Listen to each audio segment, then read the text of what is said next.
जब हम भगवान की अविरल भक्ति को अपनी जिंदगी में उतार सकें।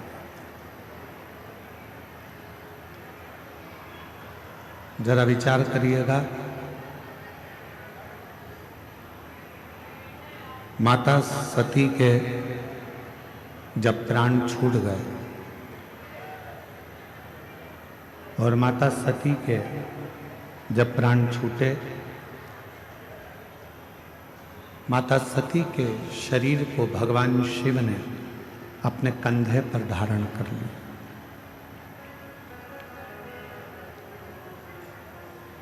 खूब देवाधिदेव महादेव ने तांडव किया, खूब।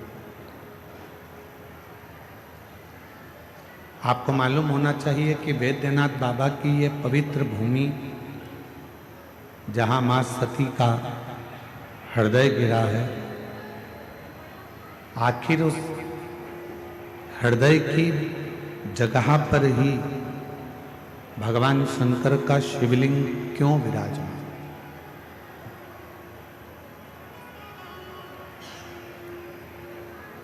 किस लिए विराजमान है, क्यों वहां पर विराजमान है, ज्ञात? ऐसा क्या कारण है? शिव महापुराण की कथा कहती है, शंकर का चरित्र कहता है, भगवान शंकर का चरित्र कह रहा है, शिव महापुराण की कथा कह रही है। सती मैया के हृदय में शिव के प्रति इतना सम्मान था, भगवान शंकर के प्रति इतना आदर था कि सभा के अंदर, जिस दक्ष प्रजापति की सभा लगी थी, उस सभा के अंदर, दक्ष प्रजापति की पूरी सभा के अंदर अपने पति का कोई स्थान नहीं था। उस सभा के अंदर अपने पति के लिए कोई आदर नजर नहीं आ रहा था। जब पति के लिए कोई आदर नहीं दिखा, सम्मान नहीं दिखा, सत्कार नहीं दिखा, तब सती माता ने अपने प्राणों को त्याग दिया। तब माता सती ने अपने प्राणों को छोड़ दिया। कब त्यागा?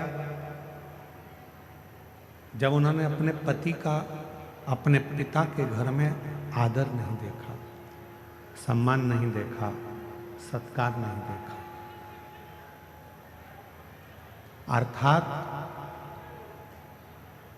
सती माता के हृदय में शिवजी के प्रति इतना प्रेम था, भगवान शंकर के प्रति इतना प्रेम था, इतना आदर था, इतना सम्मान था कि सती मैया अपने पति का अपमान सह नहीं पाई।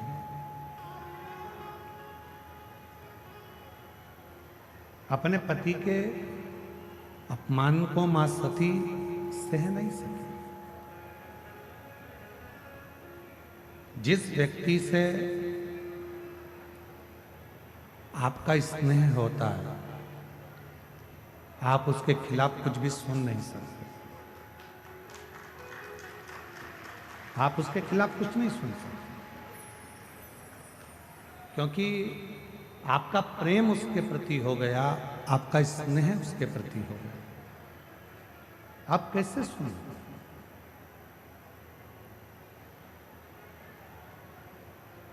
जितनी मेरी जीजियाँ बैठी हैं, जितने मेरे जीजा बैठे हैं, जितनी मेरी माताएं बैठी हैं, जितने मेरे भाई बैठे हैं, जितने मेरे जीजा बैठे हैं, जितने मेरे बुजुर्ग माता पिता बैठे हैं, आप सब जरा विचार कर कर बताना, एक बेटा कोई गलती करता है और लोग आकर बता देते हैं। एक बेटा गलती करता है और किसी ने आकर बताया कि तुम्हारे बेटे ने ये गलती करी है, तुम्हारे बेटे ने ऐसा कर दिया, तुम्हारे बेटे ने वैसा कर दिया, तुम्हारा बेटा ऐसा गलत कर रहा है। ईमानदारी से बोलना, माँ मानने को तैयार हो जाती है क्या कि मेरा बेटा ऐसा कर सकता? मां मानती ही नहीं, मां मानने को तैयार ही नहीं होती है,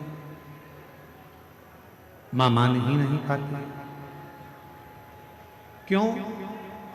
क्योंकि एक मां अपनी बेटी से इतना प्रेम करती है, एक मां अपने बेटे से इतना स्नेह करती है, इतना प्रेम करती है, इतना स्नेह करती है कि वो कुछ मानने को तैयार ही नहीं होती। वो कुछ मानती है।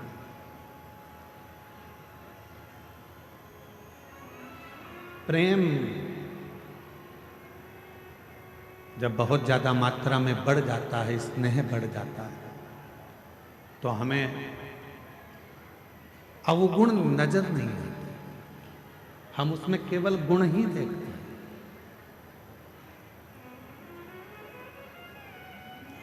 हम उसमें अवगुण नहीं देख रहे। तुम्हारे लड़के की शादी पक्की हुई, जिस लड़की को तुम देख कर आए हो, लड़के के लिए पसंद कर कर आए हो, उसमें तुम्हें बहुत सारे गुण नजर आते हैं। आते से कहते गुरुजी इतनी अच्छी लड़की है, एकदम बढ़िया, दिखने में भी सुंदर है, एजुकेशन अच्छी है, पढ़ाई अच्छी है, हाइट पर्सनालिटी अच्छी है, बोलने चलने में अच्छी है, वो सब तरह से श्रेष्ठ है।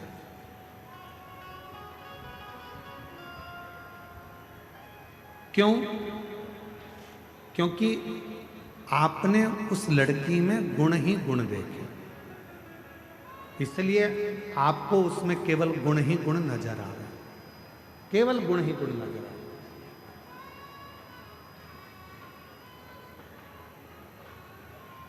और कुछ समय के बाद जब लड़की शादी कर कर आपके घर में आ जाती है, विवाह कर कर आ गई, 2-4 साल निकल गए, फिर उसके सारे गुण कहाँ चले जाते हैं? अब आप उसमें गुण नहीं देख रहे हो, आप उसमें अब दिन भर सुबह से शाम तक अवगुण ढूंढने का प्रयास कर। दिन भर हम उसमें अवगुण ढूंढ रहे हैं, दिन भर हम उसमें अवगुण देख रहे हैं, हम उसमें गुण नहीं ढूंढ पा रहे, हम उसमें अवगुण ढूंढ रहे। पहले वही बहू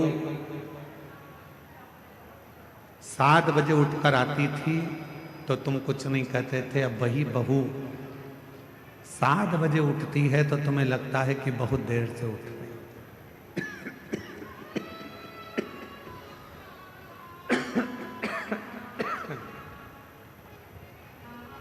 गला पकड़ रहा है बहुत तेज, और साउंड की आवाज भी ऐसी फैल फैल के आ रही है, लोगों को समझ में भी तो आए कथा क्या चल रही है।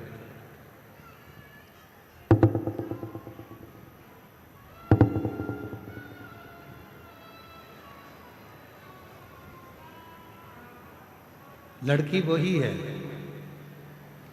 पहले हमने उसमें केवल गुण देखा और अब हम उसमें अवगुण देख रहे हैं।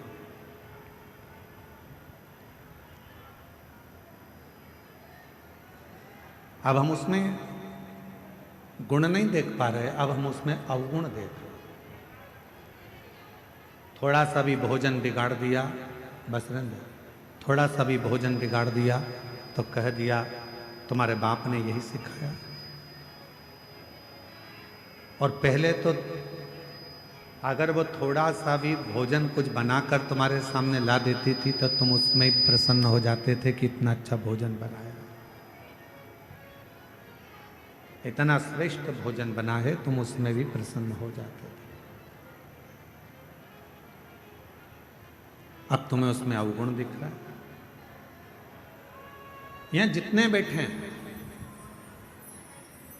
यहां मेरी जितनी भी माताएं बैठी हैं, जितने भी पिता बैठे हैं, मैं आप सबसे एक निवेदन करूं, उत्तर दीजिएगा जरा सा।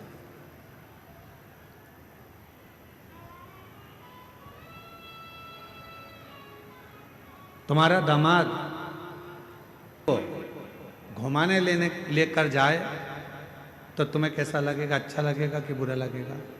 जम के तो बोलो, अच्छा लगेगा। पड़ोसी से कहोगे इतना अच्छा दामाद मिला है, मेरी बेटी को खूब घुमाता, खूब घुमाता। और अगर वही काम तुम्हारा बेटा करे और तुम्हारी बहू को घुमाने ले जाए तो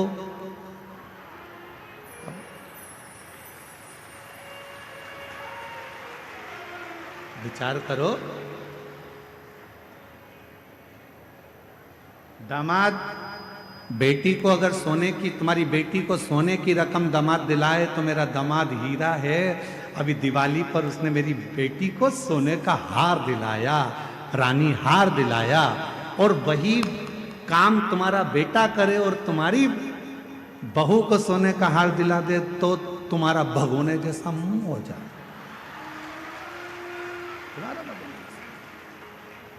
अब जैसे तुम्हारी बेटी है वैसे ही तुम्हारी बहू भी तो किसी की बेटी है, वो भी तो बेटी है।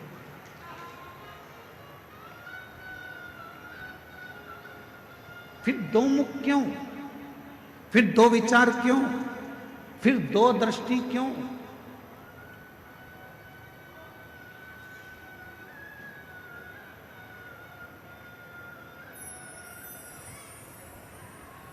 गणेश जी की कितनी धर्म पत्नियां हैं? जम के बोलो जरा। दो। क्या नाम है? सिद्धि। किसी ने शंकर भगवान से कभी पूछा कि भोलेनाथ जी आपने अपने गणेश जी के लिए, बेटे के लिए दो पत्नी क्यों ढूंढी? मां जगतजननी जगदम्बा अम्बा मां पार्वती जी आपने अपने बेटे के लिए दो बहू क्यों ढूंढी? किसी ने पूछा कभी गणेश जी महाराज से कि गणेश जी आपके लिए आपके माता पिता ने दो पत्नी क्यों ढूंढी? क्या आपके लिए एक धर्म पत्नी श्रेष्ठ नहीं थी? फिर आपने दो पत्नियों को क्यों धारण किया, दो पत्नी क्यों रखी? तो कोई देव अधिदेव महादेव से पूछे तो देव अधिदेव महादेव एक बात कहते हैं कि मैंने अपने पुत्र गणेश के लिए दो पत्नियां इसलिए ढूंढी हैं क्योंकि गणेश जी को बुद्धि का देव कहा जाता है और बुद्धि कभी भी इधर उधर भटके ना। दोनों ओर अगर बुद्धि जाए भी तो दोनों ओर रिद्धि और सिद्धि होना चाहिए, दोनों ओर बुद्धि को संभालने के लिए होना चाहिए।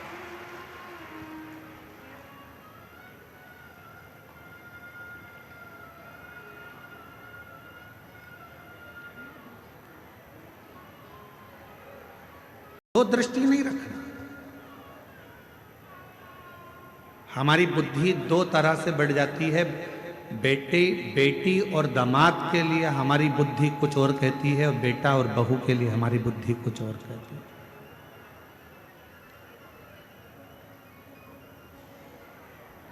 तुम्हारा दामाद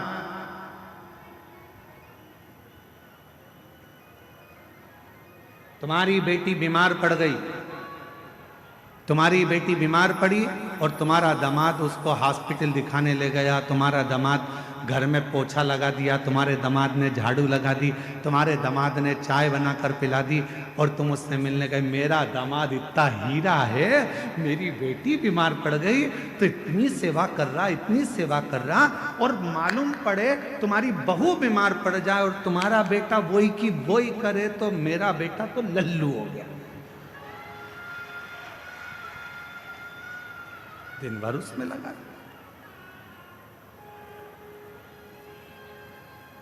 दिन भर दो बुद्धि नहीं चाहिए। रिद्धि सिद्धि के दाता गजानन तुम्हें सबसे पहले हमारा नमस्कार है। रिद्धि सिद्धि के दाता गजानन तुम्हें सबसे पहले हमारा नमस्कार है। रिद्धि सिद्धि के दाता गजानन तुम्हें सबसे पहले हमारा नमस्कार है। एक बुद्धि रखिए, समदृष्टि रखिए, समदृष्टि। बेटी बीमार पड़ गई, चिंता लग गई, मेरी बेटी 3 दिन से बीमार है, मेरी बेटी ने कुछ नहीं खाया। बहू बीमार पड़ गई, ढोंग कर रही है।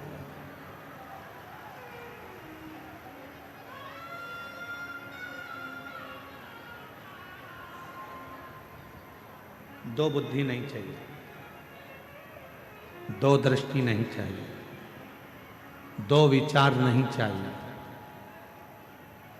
एक मन, एक बुद्धि, एक चित्त, एक विचार, समभाव होना चाहिए।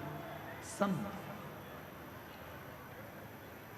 जब हमारी जिंदगी में हम समता का भाव रखेंगे, तब हमारे जीवन में देव अधिदेव महादेव कृपा करना प्रारंभ कर देंगे और हमारी जिंदगी को श्रेष्ठ बनाएंगे। हम समता का भाव ही नहीं रखते। कभी विचार करिए कि मां सती के हृदय में, मां सती आखिर उनके मन में शंकर भगवान के प्रति कितना आदर होगा, शिव जी के प्रति कितना प्रेम होगा, शंकर भगवान के प्रति कितना सम्मान होगा, शिव जी के प्रति कितना आदर होगा, शंकर भगवान के प्रति कितना सत्कार होगा, कि आखिरी में सती मैया का हृदय भूमि पर गिर भी गया तो भी सती माता उस हृदय में शंकर को बसा कर रखी हैं। इसलिए आज भी बैद्यनाथ जी की पवित्र धरा पर मां शक्ति पीठ जिसमें हृदय गिरा है, उस हृदय में शंकर का शिवलिंग आज भी विराजमान, आज भी विराजमान।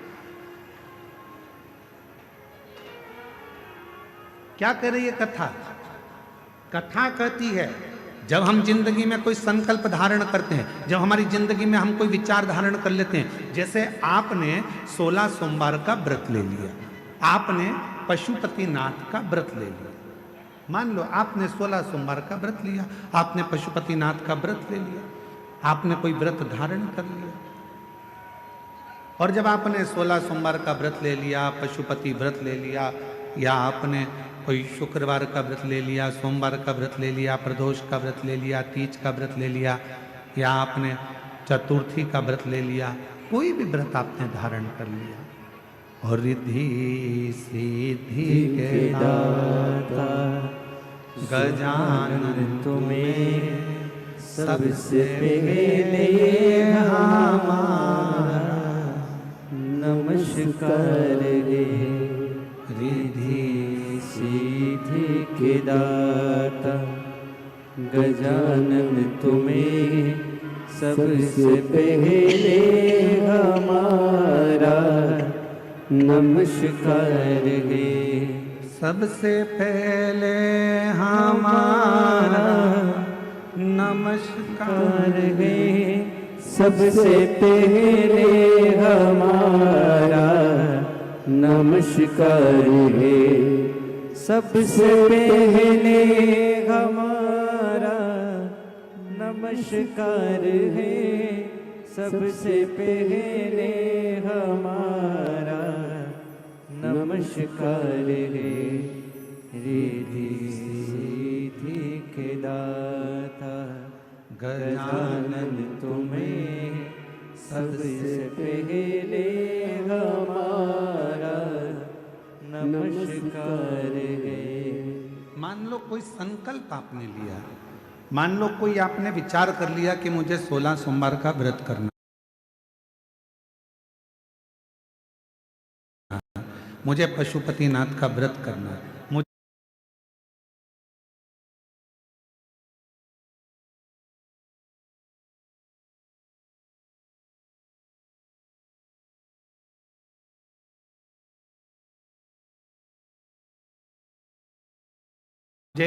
मंगलवार का व्रत करना है या सोमवार का व्रत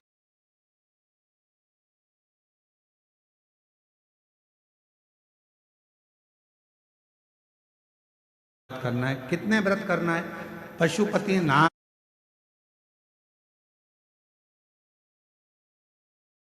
के कितने व्रत होते हैं? 5।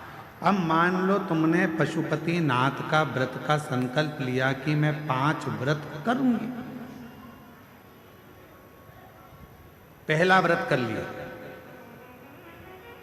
दूसरे व्रत में कहीं आपको जाना पड़ गया, या रजोधर्म आ गया, रजस्वला हो गए, नहीं कर पाए।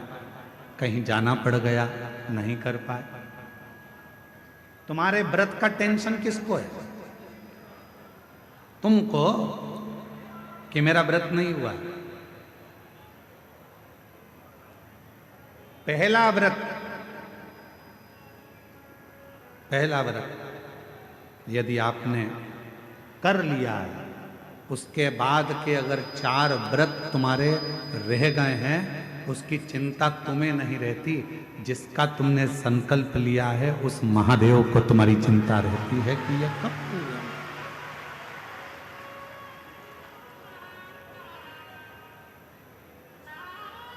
ये कब पूरे होंगे? कैसे पूरे होंगे, कब पूरे होंगे, ये उनको चिंता।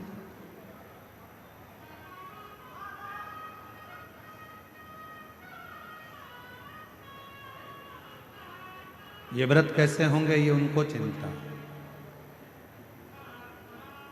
आपको लगता है कि मेरा सोमवार का व्रत ये वाला छूट गया है, रजोधर्म से हो गई, या कहीं मुझे जाना पड़ गया, ये व्रत रह गया है, कैसे पूरा होगा, उसकी चिंता तुम मत करो।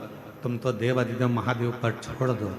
बाबा ने पहला व्रत करवाकर या दूसरा व्रत करवाकर बीच में अगर 1-2 सोमवार निकल गए, कोई कारण से बाबा ने उस व्रत को बीच में रोक दिया है, उसका कोई कारण है। बाबा चाहते हैं तेरे 5 व्रत जैसे ही पूरे हो जाएं, वैसे ही 3 महीने में तेरा काम हो जाए, इसलिए बाबा उसको थोड़ा बीच में गैप कर। इसलिए बाबा ने उसको बीच में थोड़ा थोड़ा रोक रोक कर उन 5 व्रत को करवाया, तब 5 व्रत।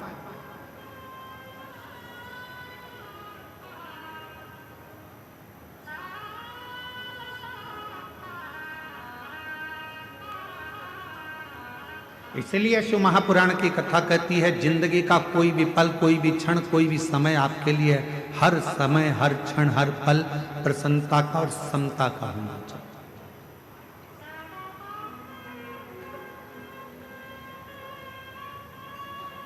प्रत्येक पल, प्रत्येक घड़ी, प्रत्येक क्षण।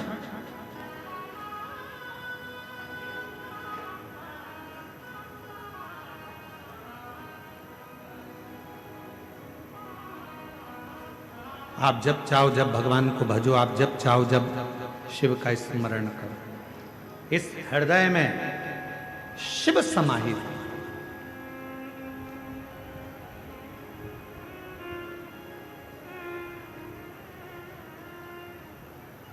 तो कहते हैं ना गंगा बड़ी, ना गोदावरी,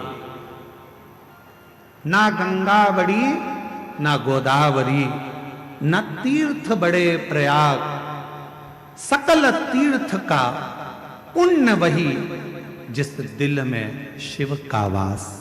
जिस दिल के अंदर शंकर का वास है, वो किसी तीर्थ से कम नहीं। जिस दिल में शिव समाया है, वो किसी गंगा के घाट से बड़ा नहीं।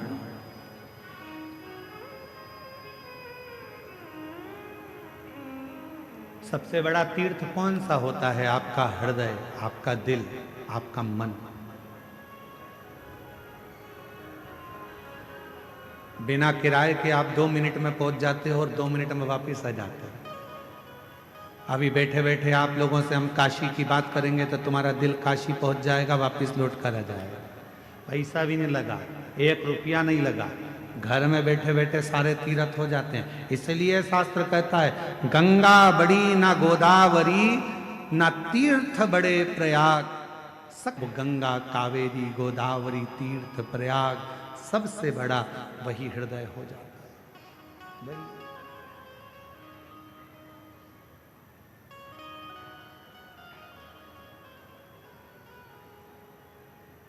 सकल तीर्थ से बस अपने मन में तुम समता का भाव। पार्वती जी के हृदय में, सती माता के हृदय में समता का भाव था। कितना सुंदर संवाद मां सती ने कहा। शिव महापुराण के सती संवाद को यदि आप श्रवण करें, शिव महापुराण के सती संवाद का यदि आप स्मरण करें, शिव महापुराण है पिताजी, तुमने मुझे जन्म दिया, रति को जन्म दिया, 60 कन्याओं को जन्म दिया। ये मेरी रोहिणी भी बहन है, ये रति भी मेरी बहन है, इतनी बहनें हम एक साथ हैं। आपने सबके पति के लिए सिंहासन दिया है, आपने सबके पति के लिए आदर दिया है, आपने सबके पति के लिए सत्कार किया है, फिर मेरे पति के लिए कोई आसन क्यों नहीं रखा?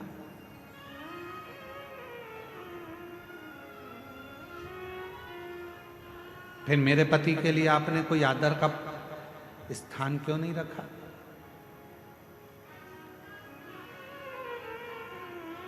क्या कारण था जो मेरे पति का आप आदर नहीं कर पाए, मेरे पति का सम्मान नहीं कर पाए, मेरे पति का सत्कार नहीं कर पाए? क्या कारण? राजा दक्ष प्रजापति कुछ नहीं बोले। एक शब्द राजा दक्ष प्रजापति ने ऐसा कह दिया कि सती मैया ने अपने प्राणों को त्याग दिया। ये प्रसंग हम शिव महापुराण में लेकर नहीं आते, परंतु इस प्रसंग को इसलिए लेकर आए हैं क्योंकि ये जो भूमि है बाबा वैद्यनाथ जी की, ये 51 शक्तिपीठ में से एक शक्तिपीठ है जहाँ माता का हृदय गिरा है। इसलिए इस कथा के प्रसंग को शिव के साथ लेकर आए, इसलिए इसको लेकर आए। पिताजी, मेरी सारी बहनों के पति के लिए आदर था, मेरी सारी बहनों के पति के लिए सम्मान था, मेरी सारी बहनों के पति के लिए सिंहासन था। सबका आदर करा, सबका सम्मान करा, सबको सम्मान दिया, सबको सिंहासन दिया, फिर मेरे पति के लिए कोई सिंहासन नहीं, कोई आदर नहीं, कोई सत्कार नहीं। क्यों? किस लिए? दक्ष प्रजापति कुछ नहीं बोले, एक शब्द भी दक्ष प्रजापति ने नहीं कहा।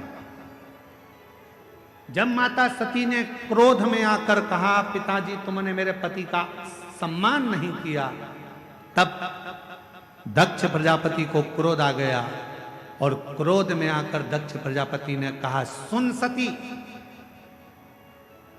ये तेरा घर नहीं, ये तेरे पति का घर नहीं, ये तेरे पिता का घर है, और मेरा मन, मेरे घर में मैं किसको बुलाऊं?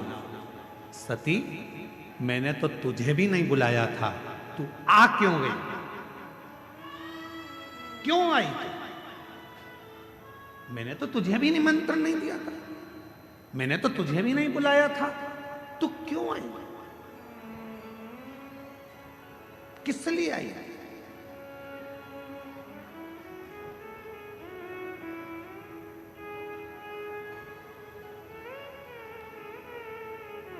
सती,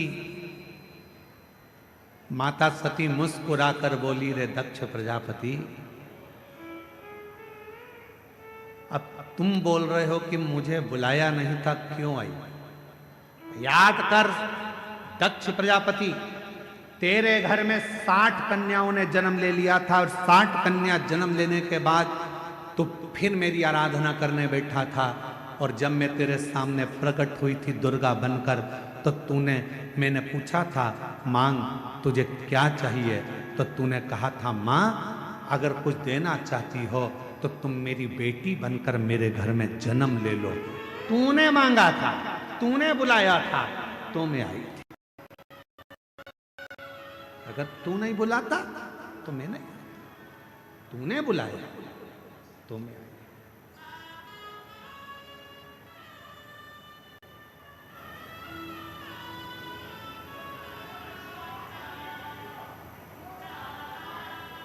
और महाराज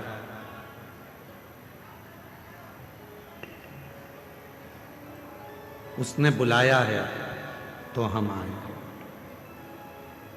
कभी एकांत में बैठकर विचार करना कि तुम्हारे घर के बाहर कुत्ता घूमता हुआ दिखे, तुम्हारे घर के बाहर गधा घूमता हुआ दिखे, तुम्हारे घर के बाहर चींटी, चींटा, चूहा, छिपकली, इल्ली, झिंगूर, पक्षी ये सब दिखते हुए नजर आए, तो विचार करना कि भगवान ने कितनी बड़ी कृपा करी कि तुमको छिपकली बनाकर पैदा नहीं करा। तुमको झिंगूर बनाकर पैदा नहीं करा, तुमको चींटी बनाकर पैदा नहीं करा, तुमको मेरे भगवान ने पैदा करा तो मनुष्य बनाकर पैदा करा। मतलब भगवान कुछ चाहते थे तुझसे कि तू जन्म लेकर फिर संसार से मुक्त हो जा। तेरा जन्म हो और तू संसार सागर से मुक्त हो, फिर संसार में तेरा जन्म ना हो, फिर मृत्यु सागर में तू पैदा ना हो, फिर संसार सागर में तेरा जन्म ना हो, यह परमात्मा भी चाहते हैं।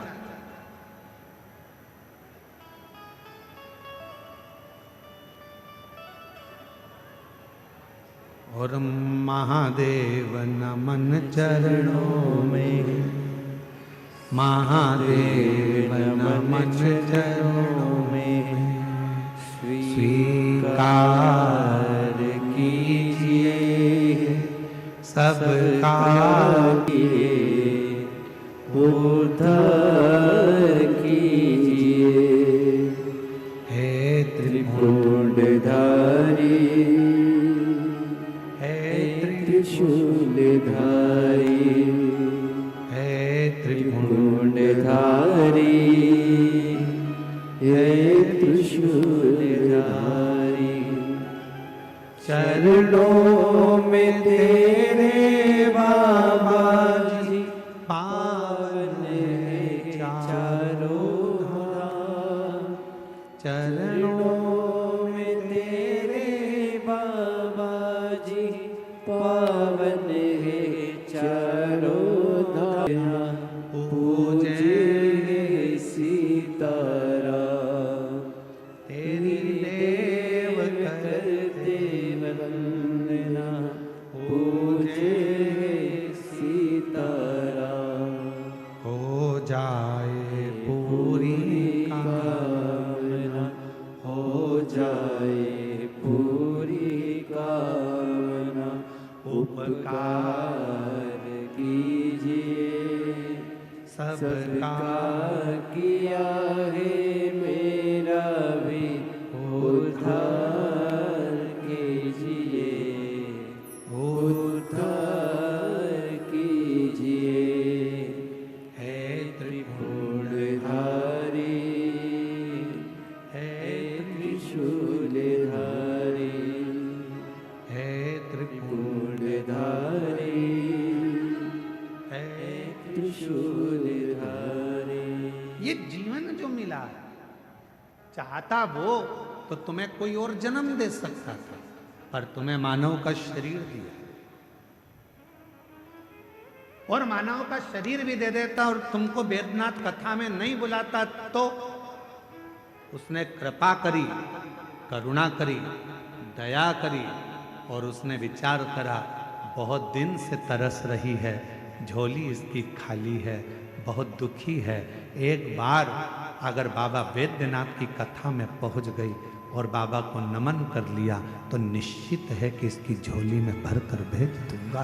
उस समय कृपा, उस समय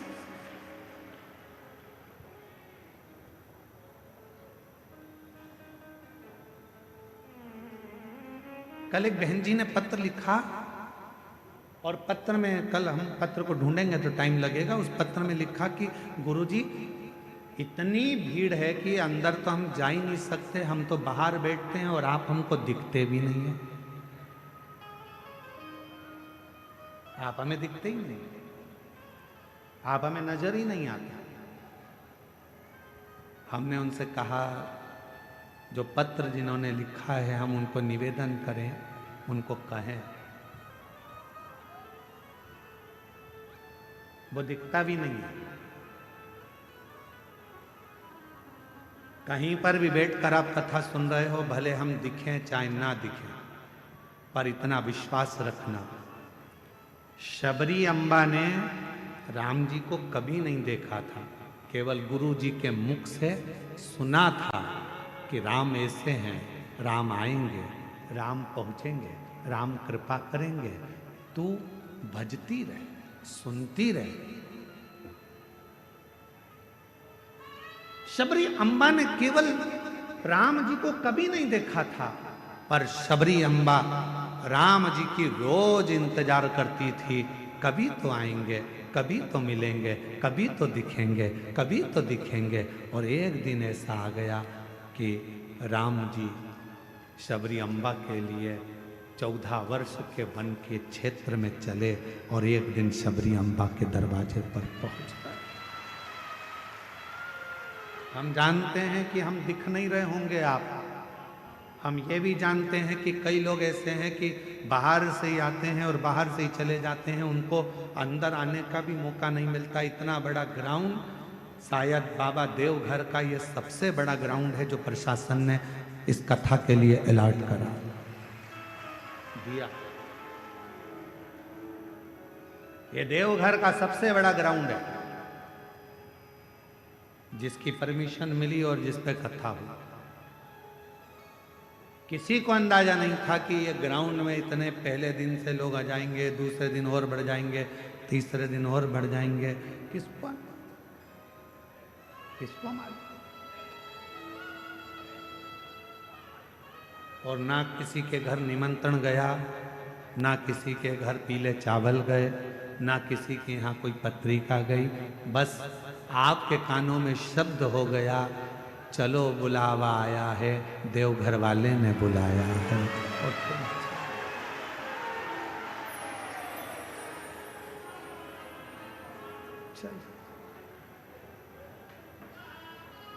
के मारो का सारे जग में एक ठिकाना, सारे गम के मारो का रास्ता देख रहा है बाबा, अपनी आँख के तारों का रास्ता देख रहा है बाबा, अपनी आँख के तारों का रास्ता देख रहा है बाबा, अपनी आँख के तारों का रास्ता देख रहा है बाबा, अपनी आँख के तारों का।